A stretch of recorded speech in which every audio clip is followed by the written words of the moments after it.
Hey guys, my name is Travis and welcome to the third video of the collectible articulated action figures from Five Nights at Freddy's. Today is the final of 3 videos because we actually get to open up the very elusive Golden Freddy and the final piece to the Build Your Own Springtrap, which you needed all 5 action figures to build Springtrap. So, without even waiting, let's just not even talk about the packaging. Let's just get him open because I've already talked about the packaging, talked about what you have to do to build Springtrap. I've talked about all of the other stuff, and this is the final figure, Golden Freddy.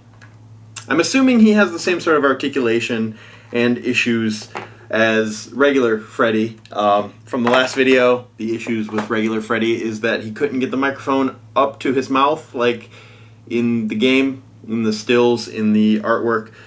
Oh, right away, loses a leg. So, attach the leg back on.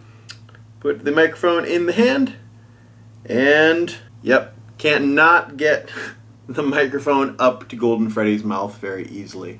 Though, in the game, Golden Freddy isn't actually an animatronic suit. He's a suit with no animatronics. So for him to be able to stand up as his own character is a bit of a plot. Well, I mean, standing up is a relative term. For him to stand up as his own character, it's a bit of a plot hole. But am I being too nerdy in saying that? I don't know. I feel like a slumped over Golden Freddy would have been better instead of just having like a Freddy figure that's just painted gold with black eyes. I don't know. I would have liked that slightly better. It would have given the whole lineup a completely different look if all of the figures looked different, but instead, Golden Freddy just looks like a yellow Freddy Fazbear.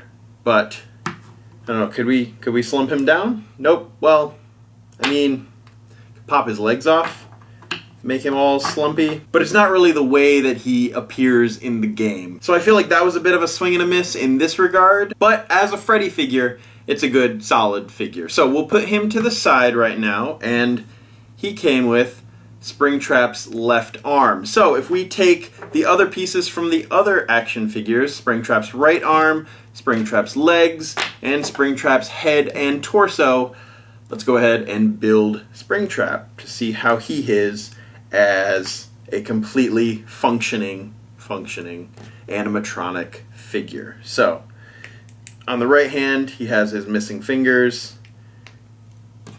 The left hand pops on.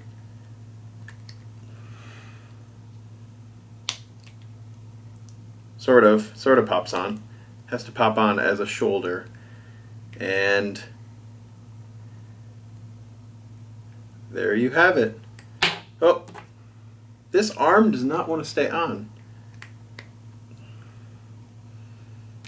So we'll put him in sort of like a creepy gesture. Come give old Springtrap a hug. As a build your own figure, all the pieces connect very easily. I've dealt with Marvel Legends figures that some of their pieces, like the shoulder or the legs, just don't go together very well at all.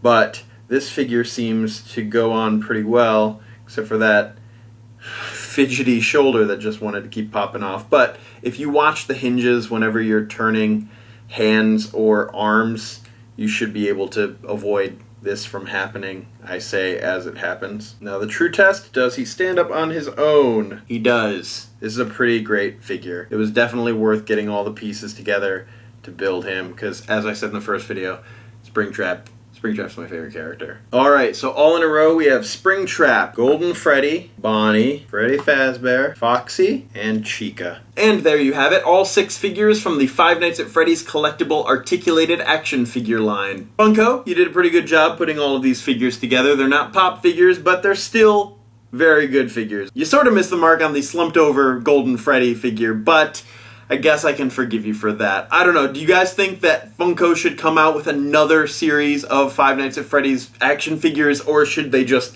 keep it at this line. I know that a lot of these figures are still pretty hard to find in the store. There are some comic book stores that sell these figures now, so if you haven't been able to find these figures, check your local comic book store. FYE, Suncoast, maybe GameStop. I know GameStop's been carrying a lot of Five Nights at Freddy's stuff lately, so call around and check and see if you can get all of these figures, because I definitely recommend them as collectible display toy pieces. So that has been my review on the Five Nights at Freddy's articulated action figure series. To see my first two reviews where I talk very in-depth about the figures when I talk about Chica and Foxy and Freddy and Bonnie, links is always down below, go check those out. These have been my first moderately serious toy reviews, so if you guys have any thoughts or opinions on how I did while reviewing these toys, leave them down below in the comments as well. I read all the comments, and I will definitely take your suggestions and opinions to heart. But as always, my name is Travis, thank you for listening to what I have to say, and you will see me soon.